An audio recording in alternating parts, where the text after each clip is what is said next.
All right, well, we are here, Thirsty Buffalo Brewing Company. We are in Odessa right now. It's your guys' second location.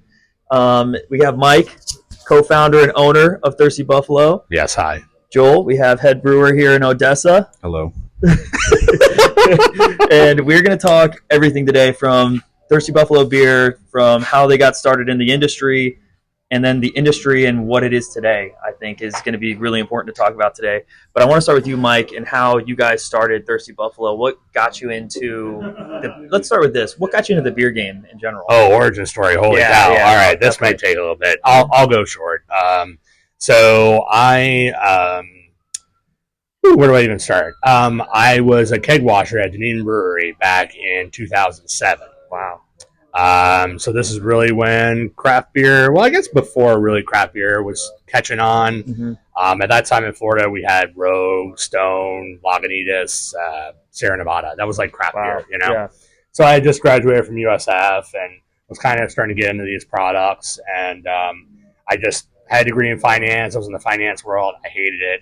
And I just kind of sent my resume stupidly out to different breweries. Like, what's my resume in finance going to mean anything for beer, right?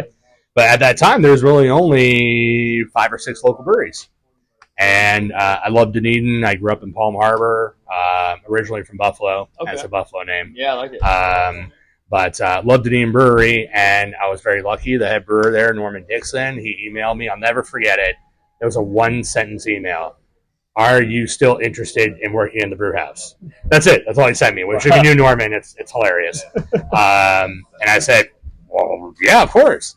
So in those days, it was you came in, you volunteered, you washed some kegs. Here, we'll give you a couple beers. Ooh. Yeah. You know, you get a plate of wings, 100%. You know.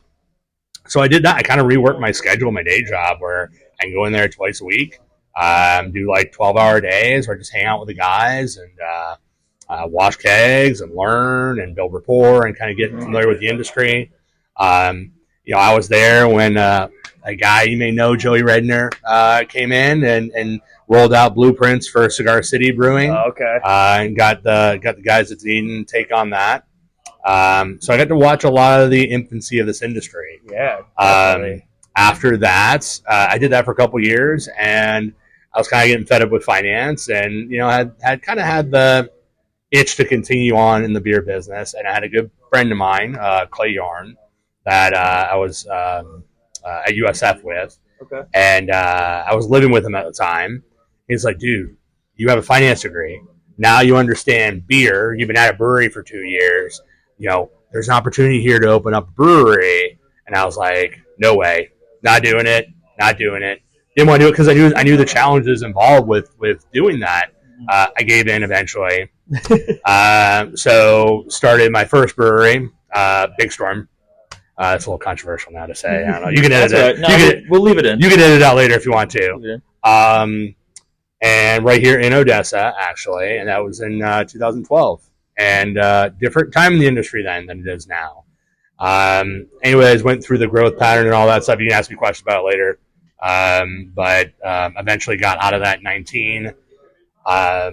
I consulted on the Dade City Brew House, so I helped them get open. Okay. And then we opened Thirsty Buffalo, my wife and I, in 2023.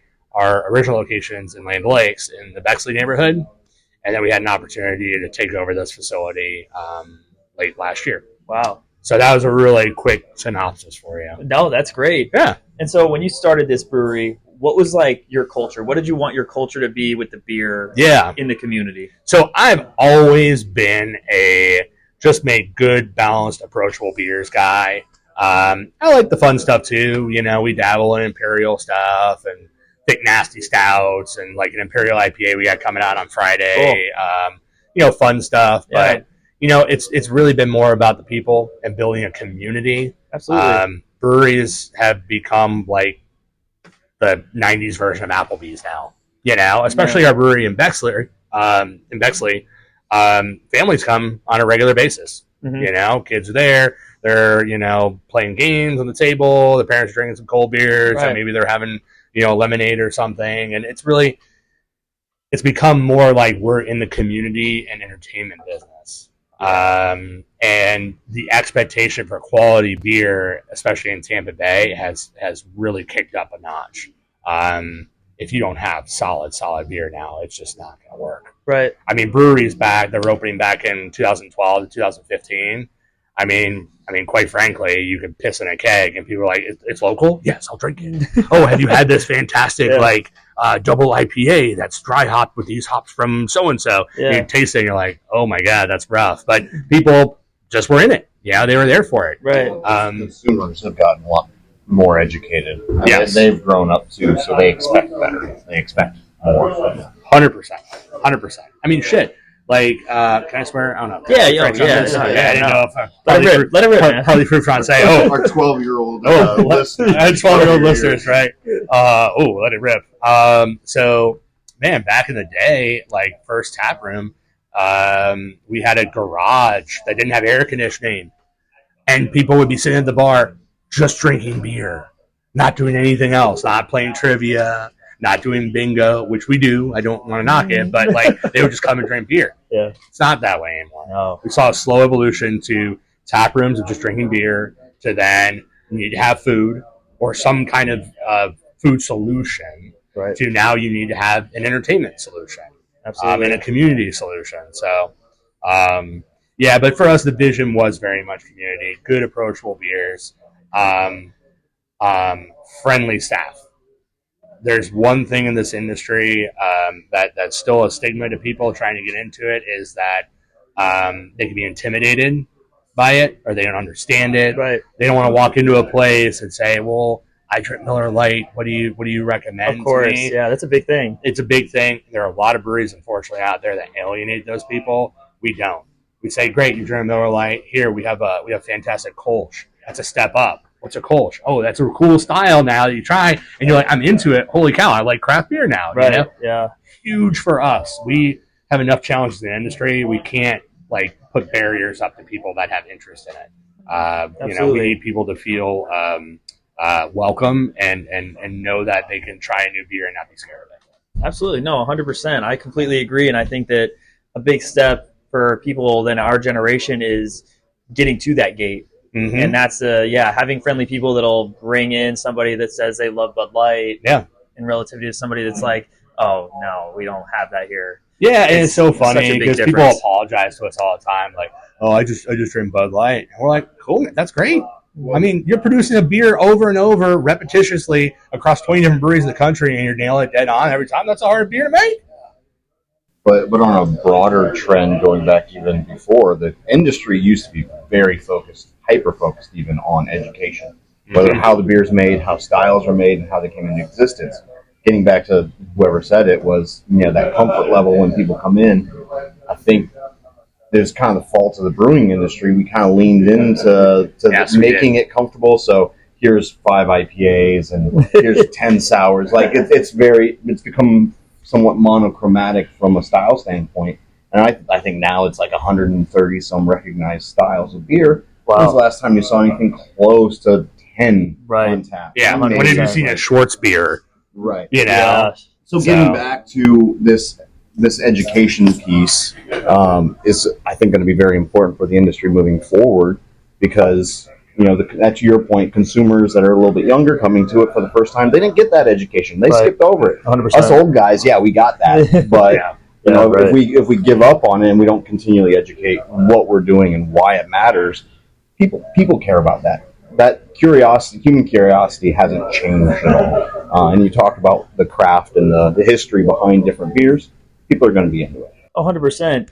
And so now to bring Joel into this, Mike, this is for you about Joel. Still me. Okay. Yeah, still you. When you got this Odessa location, you were looking for a brewer for it. How did Joel come into the picture, and how did he fit into the mold of what you wanted in a brewer and in somebody that's producing product that you're putting out to the community? Oh man. Okay. So Joel was the head brewer at Big Storm. Okay. So Joel and I knew each other from way back when. He started in 15. Big Storm? Tail end. Yeah. So right 15, 16. Okay. and he was brought on to work on different projects, but ended up settling into the Clearwater facility that Big Storm Sure. had. I was in more business development, sales, and stuff. So our circles intersected, and we worked very well together. But when I walked out in 19, it was kind of like, hey, I'm done here. Those listening that are interested can research that. It took me 5 years to get ready to walk out like that. Yes, and there's a whole story there. So, but all right, let's fast forward. Big Storm had this facility. So the facility we're in was a Big Storm. And they're out of it. So when they were out of this location, Joel ended up, he got a day off from what I was told, that they were all kind of given a day off. And Joel came to visit Thirsty Buffalo. I hadn't seen Joel in 5 years. My wife, Erin, and I were aware of the situation here, and we're talking to the landlord. And we actually... it was May 21st. I remember that date because it was Aaron's birthday. Okay. That Joel actually walked in May 23rd. So we came in here, we toured it, and we're looking at it, and we're like, man, there's a lot of work in here to be done. It's not what we want, Right. And we're like, who's gonna brew? Who's gonna do the food? All these things, right? So Joel comes walking on Thursday, and we're just like, hey, Joel, what brings you in here, right? And, of course, we knew the news of everything going with Big Storm. And Joel was just coming to visit, And it was a little bit of a weird conversation at first. We were trying to figure out, like, what are you doing here, Yeah, right. But then when we kind of wrote down those barriers, we started chatting a little bit more and kind of sharing with him what we were kind of looking to do here. We had not made a decision to do this project yet. Gotcha. At that point. My wife thought I was crazy and didn't want to do it. And we had a great conversation. And then after that, Joel went home. I looked there and I said, we're going to do this project, and Joel's going to be the brewer. Oh. And here we are. Wow. Okay, cool. So, Joel, now, question for you. When you got that offer to come in and be the brewer, how did the cultures change from everywhere that you've been previously, not just Big Storm, but everywhere you've been, to where you're at now? Do you think that the culture of the beer that you're brewing is different? Do you feel like you have more freedom to kind of, because looking at your board, you guys have cornbread and jalapeno. You guys have the winter ale that tastes exactly like a gingerbread man. Yeah. Like, you have so many different blonde ale, coffee blonde ale. Like, you just don't see these things anywhere else. Let me jump in really quick and give credit where it's due. Those 3 beers were all done by the other brewer at the other location. Oh, okay, so Justin. So, and he's a fantastic brewer. Okay, we so met him last where time. It's due. Yep, absolutely. But to your point on kind of breweries and culture, like, again, it's coming from Big Storm, which was had its challenges, and it was a different experience from where I'd been in the past, culture-wise, and your place in the wider beer community was very different than what I was used to. So I have 20 years of experience brewing at this point, and a good bulk was at Big Storm.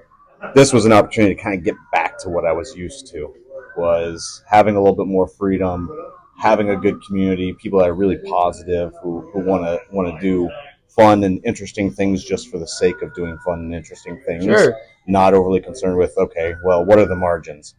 Let's just have some fun, and it'll take care of itself. So that was kind of a big enticing factor for me, and just kind of taking a break from what I was doing previously, which was a lot of operations, and getting back to actually making liquid. I don't think my first batch here, I hadn't made actual batch of beer in like 2 years.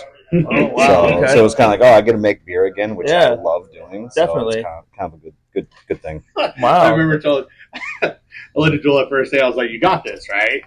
And he was like, yeah. And it reminded me of when I first opened Big Storm, and I had that original partner, and I had never produced my own stuff. Like, I'd helped out with the brewery and everything. Right. It was my first time actually doing it. And my partner's like, you got this. And I was like, yeah, I got it. We figured it out. Yeah. Well, the interesting thing is this is the first place I've ever been at by myself. I've either always been an assistant or had assistants. So it's like, now you're just a lone wolf. It's just me. So it's kind of, I don't have anyone to yell at, which I don't know. I'm not a yeller anyway, but I can. But So backtrack for you. How did you get into the beer game? Because we heard Mike's story, but 20 years of experience, I'm sure there's I'll an origin story I'll there. keep it briefer. I started as a busser in a brew pub, and then helping out in the brewery, just hauling grain, cleaning tanks, doing kind of that volunteer stuff. I got paid because I was an employee, but it got to be, after a few months of that, they're like, "Hey, we got an opening for an assistant brewer position." I'd wanted at that point. I was going to school planning on doing law. Which would have been a terrible mistake. I would have made an awful lawyer. So, yeah. So I upset my parents greatly when I said I'm going to make beer instead. So that opportunity came up. I took it, and then I kind of spent 2 years going to school and doing the brewery full time, doing both full time. And I was 21 years old when I did that. Okay. And then after a few years staying with that same pub. I ended up going to Siebel Brewing School, spent some time in Chicago and Munich, and I ended up in Utah for a few years before coming down to Florida. So that's everything in a nutshell. Yeah, that's awesome. And so both of you are brewers.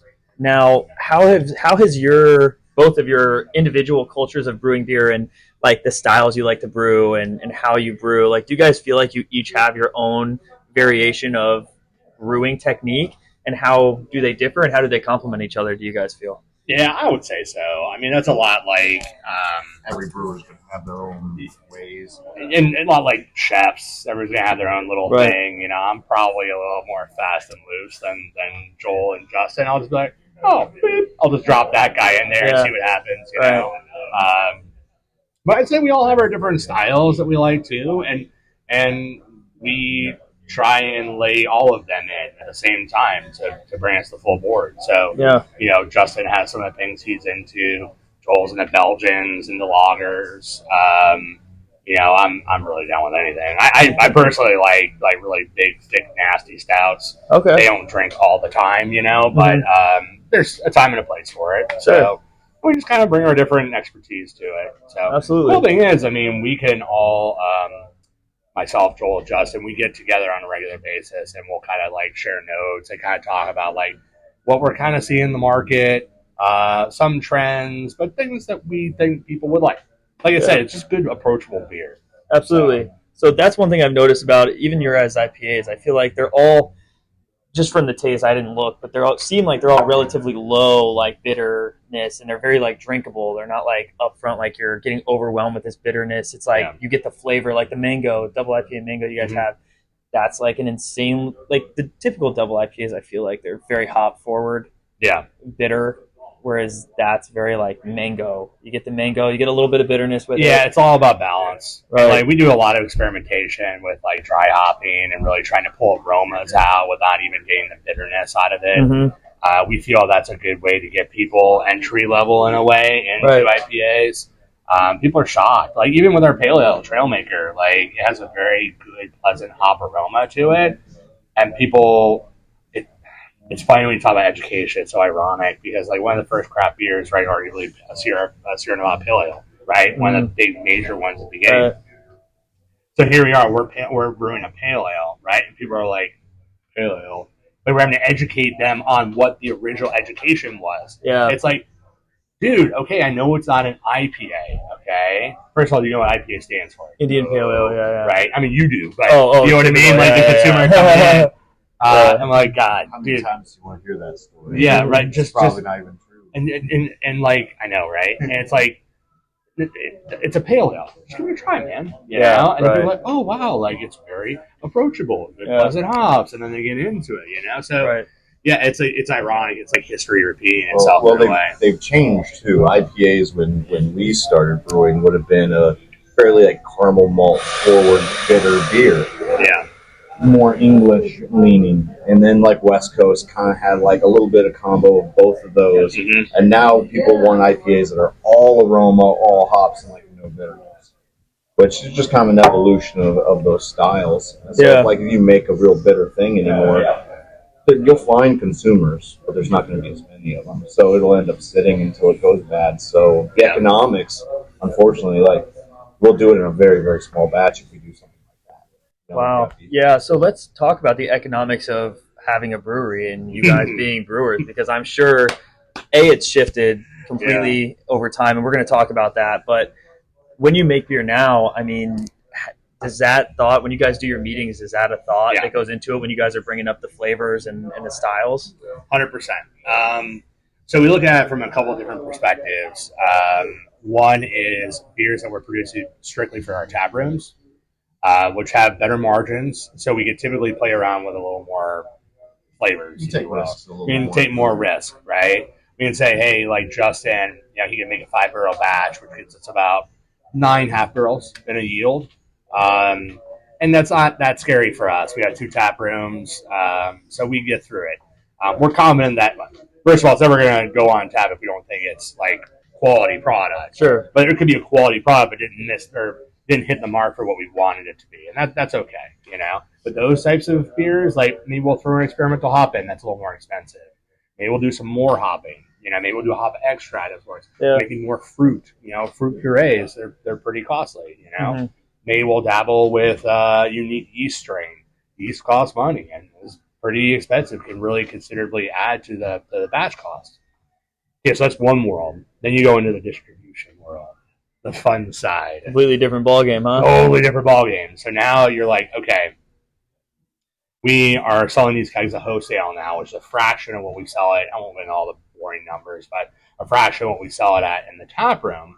So it's like, all right, we need to keep our costs controlled on this batch. So we're constantly tinkering, like, hey, can we get the same aroma? Can we get the same out of this if we're using a little less of this hop? Or maybe we try and do a different type of hop that presents a little bit more, that is a little less expensive, Sure. So we're always dabbling with that, because we have to be very on top of it. There's so many costs with distribution, hidden costs, and everything from we got to buy tap handles. If it goes to a bar, we got to give them a tap handle. Sure. Yeah. We have to have a sales guy out there. Okay. Now a sales guy needs samples. So now we're giving free beer as samples, basically. Now the sales guy is saying, hey, I want to bring people to the brewery. That's great. We want people to come to the brewery. Yeah. So we're giving some free pint guards for people to come to the brewery, right? And it's like, I always joked, this is such a bad reference, but it's so appropriate.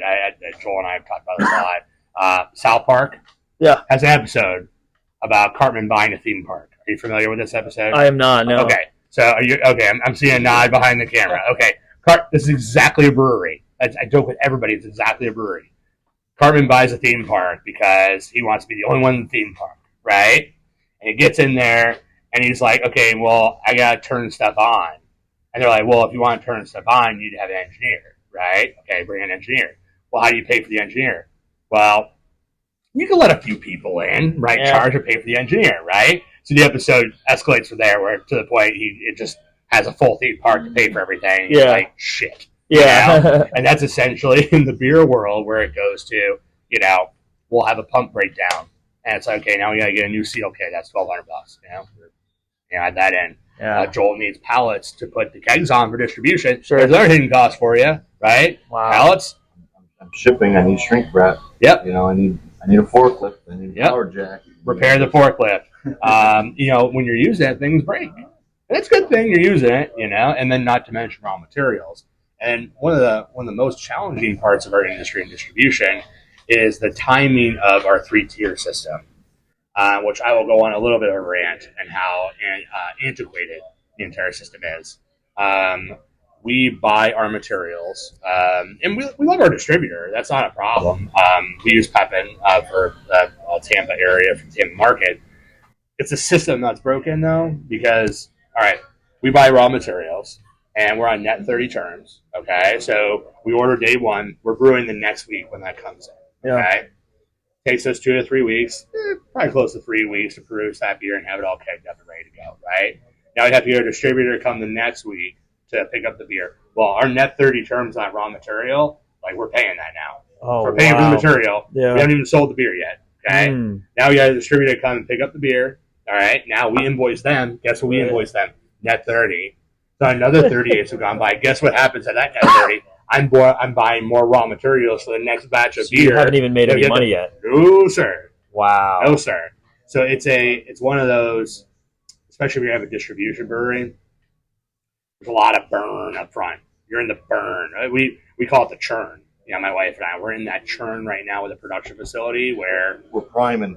Yeah, you're just burning cash. You're burning cash, and you're just priming the system. Exactly. You're getting beer in there. You're stocking inventory. You do all that until you can actually time up the cash flows. Wow. Now, there are states that have limited to full self-distribution, where breweries are allowed to pack up the van out front, go make accounts, and go sell their beer and collect that money right there from an account, or set up terms if they wanted to. Right? Not in Florida, though? Not in Florida. Florida's a mandatory 3-tier state, and this goes back in way history with Anheuser-Busch and Miller Coors and all these distributors and franchise law, how it's set up. But the reality is, it's all changed now. It's all changed now. Distributors have changed hands, become corporate. Anheuser-Busch is sold and merged 2 or 3 times from now. It doesn't matter. And I think as an industry, we need to get together, especially if we're going to survive collectively here. Sure. Coming out the heels of 2024, where more breweries close than open. Mm-hmm. And there's a little asterisk to that, but I'll use that to prove my point here. We have to adapt, and we have to diversify, and we have to find different ways to make money. And, man, why are you putting that roadblock in front of me, dude? Yeah, that's crazy. Because if I'm here with Joel, and we got 20 kegs of Trailmaker in the back there, and I know these accounts up and down 54, let me pay a guy to go load up a truck and go down there, sell it to them, and be their friendly local brewery. Say, here's tap handle, here's your beer. Thank you, sir, for the receivable, and let's keep helping each other. Right. And you know what? That account gets good, fresh beer right down the road. They know the guys at the brewery. Now we're collaborating locally.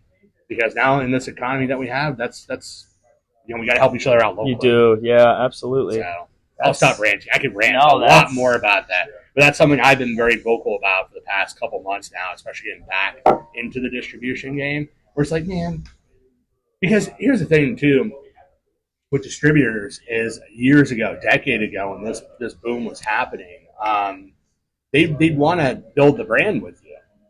Like they took ownership in it and pride. Like with Big Storm, we were Pepin's first. We were the first craft brewery that signed a contract with them. Wow. We ended up being like the third one to actually distribute with them because it took us a little while to get open, like every brewery. But we were one of the first 5 beers, right? Sure. So these sales guys were like, "Whoa, we got local brewery to sell." And now, like the local guy that's in, especially in the area where the brewery, they took pride in that. They're like, "Hey, okay, yeah, I gotta schlep you the Bud Light. I gotta get you the Stella. I gotta check all my boxes, right?" Yeah. But then the account's like, "Hey, what's local?" And they're like, "This is what I got," and they're excited about it, right? Totally. It doesn't work that way anymore now. It's really upsetting. Yeah, it's upsetting. In a way, I mean, there was some politics back then that had some roadblocks that aren't there anymore, so that's good. But they're just straight up with you. They're just like, "Hey, Mike, enter in the form a new beer that you want to have. We'll get our corporate to approve it in a couple weeks for you. Yeah. You tell us where you want us to put it. We'll put it there for you." Well, to play devil's advocate a little bit for the distributor. Sorry, Mike. No. You start signing all these breweries. Say you're Pepin. You have how many local? You want to represent local. So say you have a dozen. And I think it's actually probably more than that. Yeah. Right? And you want to get how many of your beers out there? Now all of a sudden their portfolio is just this massive thing that they weren't used to dealing with. No, not at all. And they've had to retract it. They've had to correct it. And they have. So it's like, but to kind of support your point, is like we want to try something else new in the market, but now I got to try it. Like, how many breweries does the distributor now have to deal with? New item forms for this and that, and I'm going to sell cases and sixtels and halves. It's actually 3 items. Yeah. 4. Yeah. Like, for how many breweries? They're going to get fatigued. Yeah, totally. Yeah, that's a lot. So let us do it. Yes.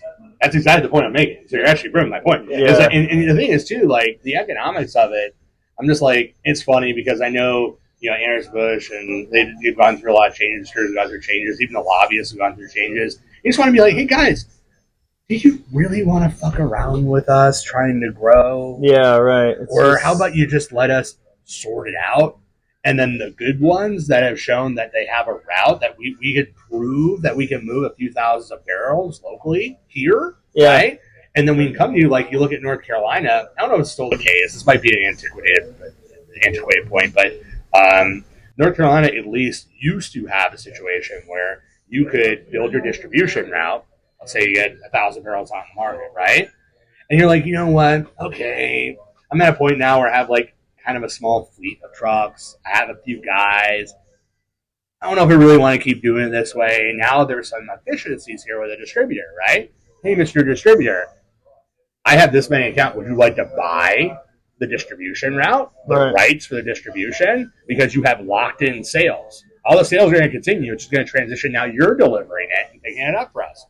Absolutely. Here you go. Here's a check for $100,000, $150,000 for your distribution rights. Thank you. I'll now take that check.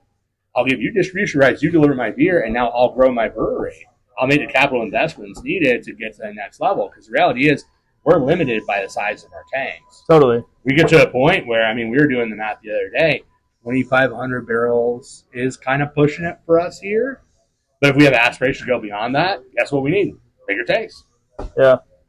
Wow, it's crazy. That stuff's not cheap. No, not at all. Yeah. Especially what's going on with stainless and tariffs and all that nonsense. So as brewers, we're exposed to a lot of things that people don't even realize because the consumer comes in here. They come to a tap room. Sure. And they're like, okay, I'm having a good time, having a beer, right? And guess what? We're a manufacturer too, dude. You know, we're buying pallets. You know, we're buying aluminum cans. And brewing touches on so many different industries: agriculture, retail, the metal work, like electronics, pumps, Yep. metals. There's a lot of different industries that impact. Like during COVID, I had a controller for a pump go down. It took me weeks, like almost months, to try to find a replacement. Yeah, nobody had it. Wow. Because of COVID. You know, like It's crazy. so it's like, okay, those are things that impact what you're trying to do. Completely. So Yeah. Geez. So to go back to the beer with distribution, what would you say your guys' flagship beer is that you're distributing? Yeah. And how did you guys stumble upon it? Yeah, so we have two. We have our Captain Kolsch, which is our Kolsch style ale. We brewed in our tap room, and people just went bonkers over it and couldn't keep it in stock. So we knew immediately when we came in here in the production facility, we're gonna roll with this one. It's good, it's approachable, it tells our story. Hey, it's a semi-unique style, but it's a great solid beer. It's very well balanced and easy to drink. And then our Trailmaker, which is the pale ale. Kind of getting back to craft roots in a way. A lot of people have kind of dogged me a little bit for not calling it an IPA. But you know what? No, it's a pale ale. And we're going to roll with it as a pale ale. And once again, another situation where we brewed in the tap room and it had good life to it. And, we like it. So we're going to push it out. Yeah, that's great. And you see that selling in both places, like high up? Yep. Yeah, both of those are leaders in our tap room. That's awesome. We have a golden ale, Rush 49, which is probably our top in both tap rooms because it goes back to the Miller Lite drinker or the Bud Light drinker. Sure. And how we get them first. Yeah, the gateway. So, they'll start there. They'll start at the gateway, right? Totally. Which is our Rush 49. But then we'll get them to Kolsch. And then we'll get them to maybe an Orange Wheat because it's like a Blue Moon. Definitely, yeah. And then eventually get them along the different styles. Wow, that's fantastic. So for that Orange Wheat that you guys have, are you guys using like Florida distributors for that beer? Or? No, unfortunately. There's just not really many. No, there's not? Man. Very limited because, we can't just use the oranges. First of all, the citrus industry in Florida is bottomed out, and that's a whole another podcast. But, we need to use a septic product that is, safe for food manufacturing. And, right now... The suppliers we can buy it from can't guarantee the source. Oh, yeah, that's a dangerous game then. Yeah. Sure. So I want to start getting in now to the industry and the community of what today's beer is and how the young generation, it seems, and this is just my perspective, isn't getting into the craft beer world anymore. Yeah. They're all going to the bars, they're all partying, or they're just not drinking anymore. They're just not doing anything anymore. So for a brewery, it seems like you guys have to have not beer, but entertainment, like you were saying before. You guys have to have even just like crazy flavors. Like that might pull somebody in, but again, they have to get into the gate before they can even experience that. Right. So how does one that owns a brewery set apart from all the other breweries that are out there too that are doing the same thing? Yeah, and it's a very good point what you just said there is, you go on Instagram or any social media, all doing the same thing. Yeah. we're all, hey, it's Trivia Tuesday. Right. You know? Hey, it's Mug Club Monday. You Definitely. know? And I made fun of it, but I made fun of ourselves, too, because we're victim to it. Mm-hmm. It's just, you're dead on. And I kind of mentioned before, it used to be a decade ago, people were coming into a garage craft brewery to try some beer. Yeah. And then it became the food. And I remember those days. And I go back a little bit before you, where I remember that there weren't breweries without food. It was all brew pubs. You couldn't have a brewery without food because no one would show up. Right. And then people knew craft beer enough that they would go to breweries without food, and they'd go to that garage. Mm-hmm. And now it's kind of coming full circle, but I digress. No, absolutely. And then, cyclical. Yeah, I remember those days at Big Storm where we didn't have food yet, and I watched people come in, and our answer back in those days of craft beer was, oh, well, we partner with local guys. Here's a couple menus with a couple places. They'll deliver it to you, you know. Hey, you can go pick it up, right? And I remember, like, vividly the first days of, like, watching people come in and be like, you have food? Our bartenders do the usual. No, but we have menus here. And they're like, okay. And they leave. Wow. And I was like, oh, man, industry's changing now. Yeah. You know, because before it'd be like, oh, you don't have food? Okay, it's fine. Maybe we'll have one instead of two, but we're going to have beer still, you know? And maybe we'll order something. Or maybe next time, you know? Right. And, you know, now it's become, especially since COVID, you know, and trying to get people back out, it's what kind of entertainment can you provide to me? You know? Am I going to play trivia with my friends for free? Right. And I'll buy a couple beers while I'm there, you know? Definitely. Am I going to play bar bingo, and, you know, for free, and then have a couple beers there? And, yeah, it's really sucks, you know? Like, definitely. I just don't think there's as many. I don't think there's many people going out now as there were in, say, 2019. Yeah, right. And I think that's overlaid, to your point, on younger people. From what I kind of understand with who I interact with, I'm a little bit older, but there's not as many people going out. Like, no, you're not wrong. Yeah, sure. They just don't do it. They're. I mean, I don't know if it's social media. I don't know if it's technology. That they're staying at home. They're staying kind of insulated from other things. Mm-hmm. Now, beer by its very nature is a social beverage. It is. It's meant to be shared and interact with. It's like you know, if you're an alcoholic, you're not sitting there. I know they sit there and drink beer, but it's not that efficient. Right. like to be blunt. Yeah, we rarely have an issue with people like over drinking here because people know they're not coming here to get drunk. It's meant to consume and have a conversation and hang out and do that. Those original tap rooms, you have TVs, and you're right. Because we were like, no, we don't want TVs. We want people talking. You're here by yourself. You're here to talk. You just made a friend. There's still some beer breweries out there that are doing that, but it's meant to be a social beverage, and if people aren't out socializing, well, that's going to have an impact on the beer industry. Completely, and I feel like that's the case now. You have people going to bars and stuff that are sitting on the phone, or they're watching the TV, and there's all these people, and that's where we're trying to get at is when we go to breweries and stuff. At the very least, you have one thing to go back to talk about, and that's beer, and then from there it all expands. Yeah.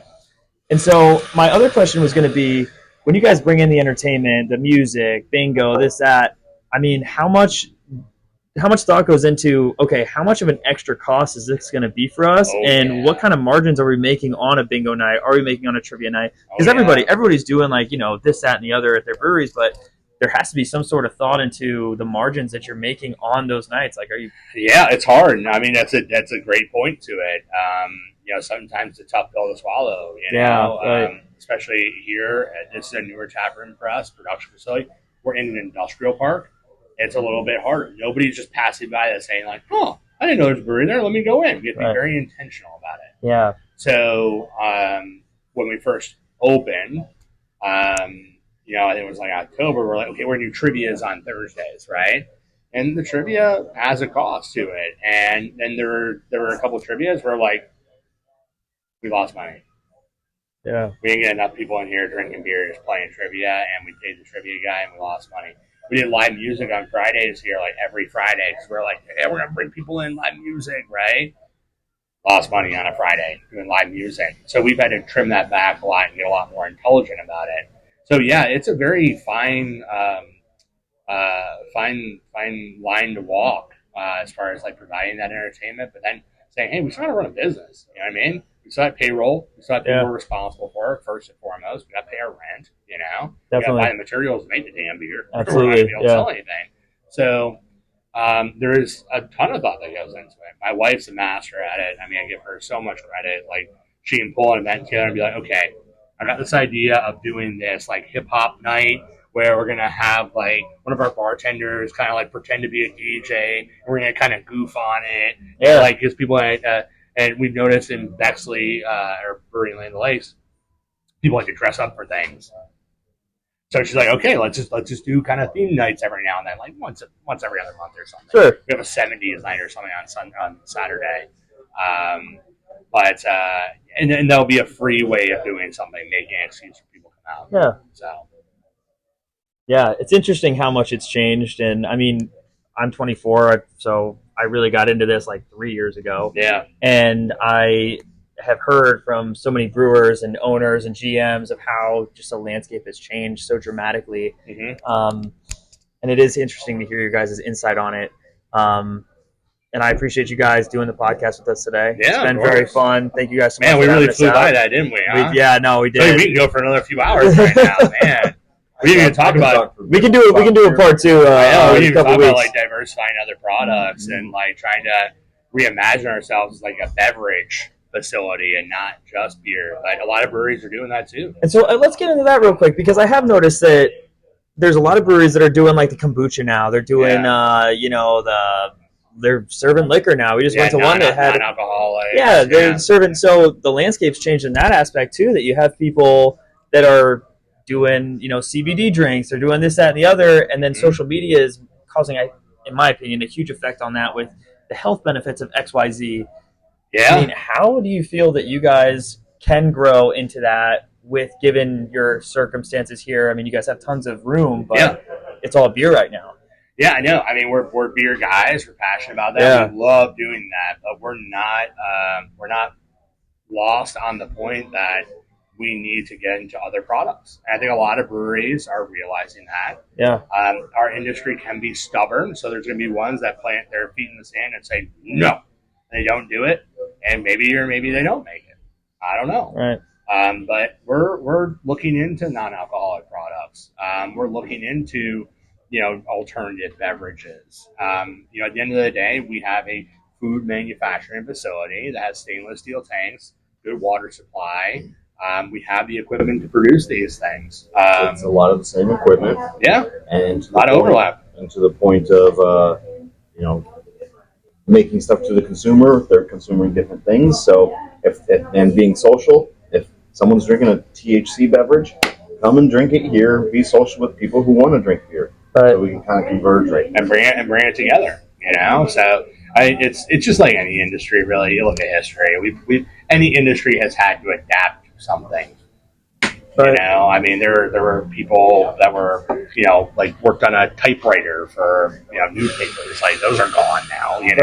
I did my first school papers on a typewriter. Yeah, me too. I did. I'm old enough. Joel likes to pretend he's like the old man on me. He's like a year up on me. So, yeah, I mean, the adaptation of that is just critical for this industry. And who knows what's going to happen in 2024? I mean, we know breweries that are opening.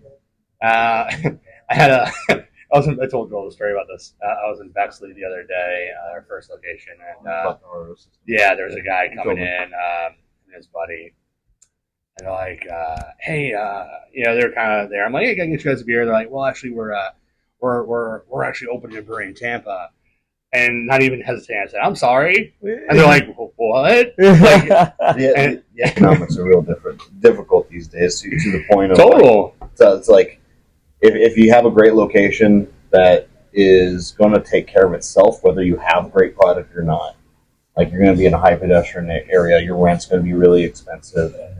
Or you're going to be off the beaten path, and you're going to really you're saying you're going to have to work hard to get people in the doors. It's like choose your own adventure in a way, sure. Like Dungeons and Dragons, if you will, where it's like, okay, I'm going to be in a really trendy area, retail, super comfortable tap room. I saw this reel on Instagram about some brewery in Maine, and they're like we're this really cool spot. We have the only saloon doors in Maine, and like we all drink in big beer mugs. Yeah. And it's like that's awesome.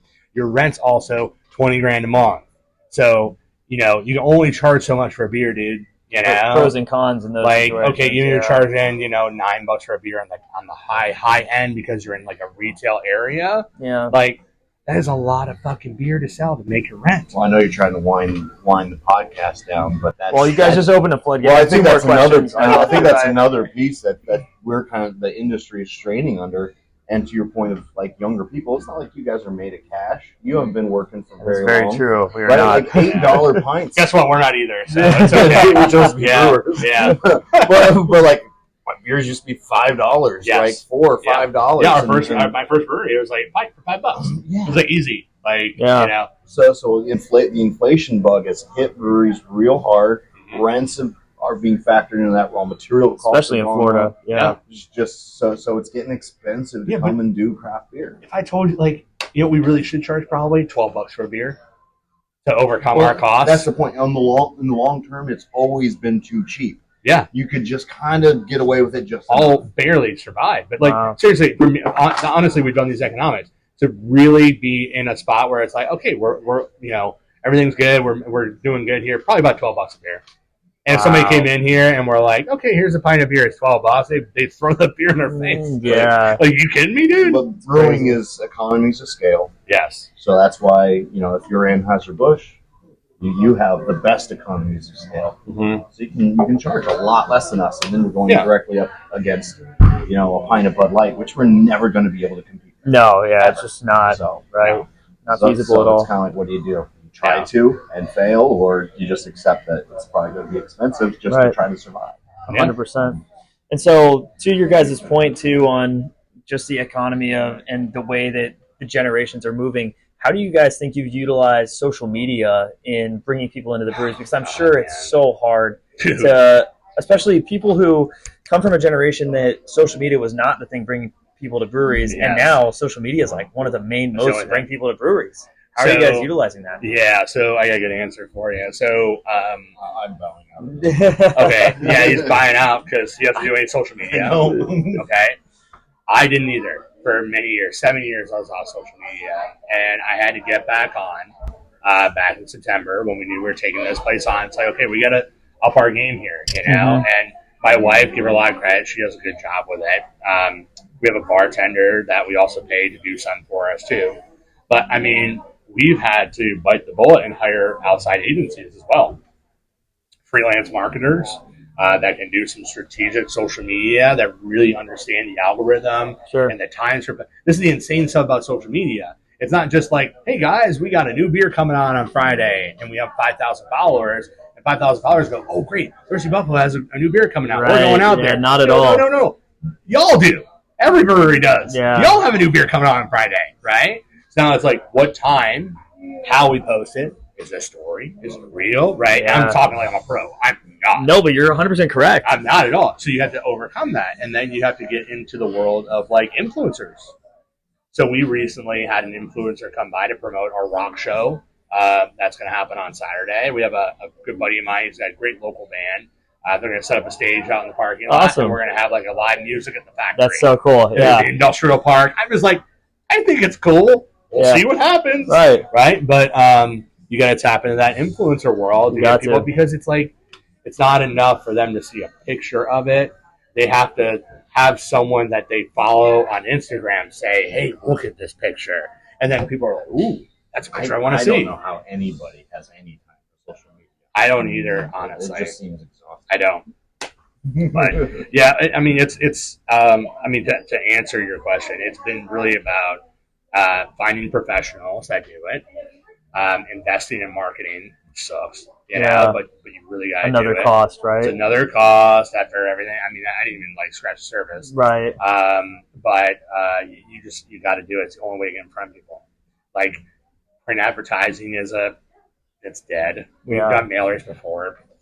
Who checks the mail? You check your mail? Rarely. Yeah, right. I mean, It if doesn't you look do, important. It's straight in the yeah, trash. it's going, That is it's also going, very it's going in true. the trash anyways.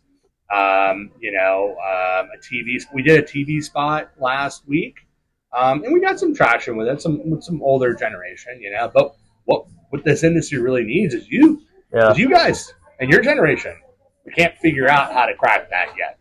Even all the social media, all the trends, I'm going to jump around. I'm going to pour a beer in my head. I'm going to put a cup over my beer and do like a weird cup game, whatever it is. It's still like completely. How we get you guys in here, man? Yeah, you know, the 30-year-old on, starting families. They're bringing their kids to breweries, certainly. Yes, we got to be very family. That's another thing about breweries. I have 2 kids, and I'll bring them occasionally, but not like I got too many kids. but I don't drink as much as I did when I was in my. I didn't start having kids until a few years ago, but in my 20s and 30s, I don't drink nearly as much as I do. I don't go out as much as I do, so that's definitely an impact. So if there's not someone coming back behind that group, it's going to age out. So social media, in a way, and I'll cut it off after this, I promise. But it's been good and bad because it's sort of like, and I don't understand it, but yes, we have to do all these things to reach that demographic, to reach that younger generation, right? But the younger generation is busy on social media. You know, it's weird. It's almost like you're texting, you're on social media, you're on Discord groups, you're finding other ways to socialize. I'm a huge Bills fan. I subscribe to a guy that does Bills content, and he has a Discord channel, and there's like 1,000 Bills fans in there, right? And like, I have no time for it, but I watch it, and I'm like, here's guys in here like chatting like every day, and I'm like, it's confusing me, but I'm like, oh shit, wait a second, these are the guys that are not coming to the brewery. 100%. Any brewery, not mine, but any brewery. Right. These are the guys that are saying, you know what, I'm going to socialize on my couch with my phone. So I think it's about like reinstilling the importance of that human connection to get things done, because nothing's going to substitute for that. No, and I feel like it was very much lost during COVID, was the human connection, and it really dropped off. But I want to circle back. This is my last question here before we wrap this up. Back to the beer. Yeah. In Florida, obviously, water source is optimal for making beer because it changes the alkalinity and acidity of your beer. Well, it's important to have a water source, right?